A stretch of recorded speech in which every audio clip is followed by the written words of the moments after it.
Tomorrow we will celebrate 245 years of glorious American independence. And it will not be canceled, by the way. It won't be canceled. And we will teach young people across the country that George Washington, Abraham Lincoln, Thomas Jefferson, John Adams, Benjamin Franklin, John Hancock will forever be American heroes.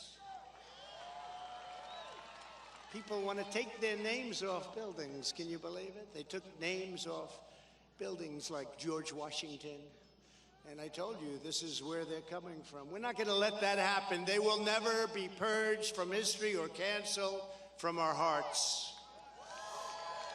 The mission for all of us here tonight is to preserve the legacy of July 4th, 1776. And to defend our liberty from the radical left movement that seeks to cancel this date, demolish our heritage, and destroy our beloved nation. In just 5 months, the Biden administration has launched an all-out assault on everything we cherish and we value. Under Joe Biden and the left, I don't know if it's Joe, to be honest with you. It's somebody. Does anybody know who it is?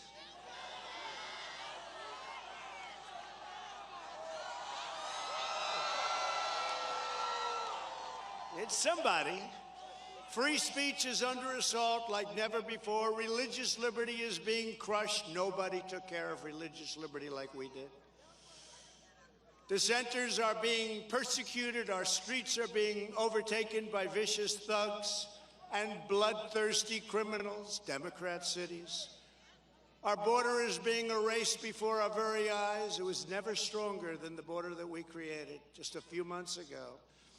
Critical race theory is being shoved down our children's throats and into the ranks of our military. And our generals are even going for it. Maybe they're just doing that because they think that's politics. They ought to focus on China and Russia and other things of far greater importance. Big tech monopolies are out of control. Men are allowed to play in women's sports. So unfair, so crazy, and so bad for women's and the whole women's sports movement. So unfair, so bad.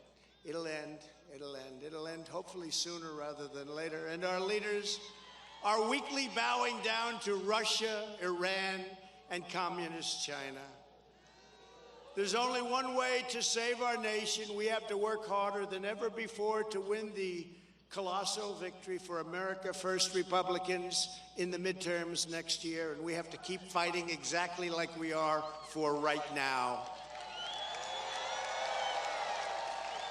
And I'll be doing exactly that, and we need your help. We need the help of this great country. And I just left Ohio a few days ago. We had 42,000 people also, and this crowd is big. They say you had like this massive storm. They say we lost nobody. We lost nobody.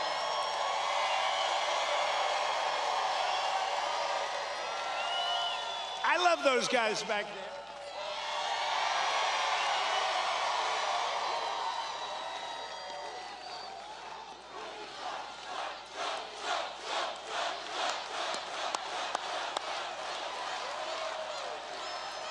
Together we will take back the House, we will take back the Senate, and we will take back America. We're not going to let this happen. 3 days ago, I traveled to the southern border to witness Joe Biden's demolition of American sovereignty firsthand. You saw that. What a demolition it was. The Biden administration's willful and deliberate obliteration of America's borders. Meantime, as for Donald Trump, he was back again, this time with a rally in Florida, where this is pretty amazing. Think about it. He's banned on all versions of social media. It's virtually impossible for him to get the message out, but he is getting huge crowds wherever he happens to go. Definitely bigger crowds than supposedly the most popular elected president in American history with 80 million votes when it comes to Joe Biden. Sure, there might have been 80 million people who hated Donald Trump, but they don't love Joe Biden. They won't love Kamala Harris. But the 70-something million, 73 million who did like Trump, they still like Trump. And they turned up to hear his greatest hits. Together we will take back the House, we will take back the Senate, and we will take back America. We're not going to let this happen. You can tell they so desperately want to hear those two words, White House, but he'll get there. In the meantime, he bashes up Biden. 3 days ago, I traveled to the southern border to witness Joe Biden's demolition of American sovereignty firsthand. You saw that. What a demolition it was. The Biden administration's willful and deliberate obliteration of America's borders and immigration laws is a crime against this nation.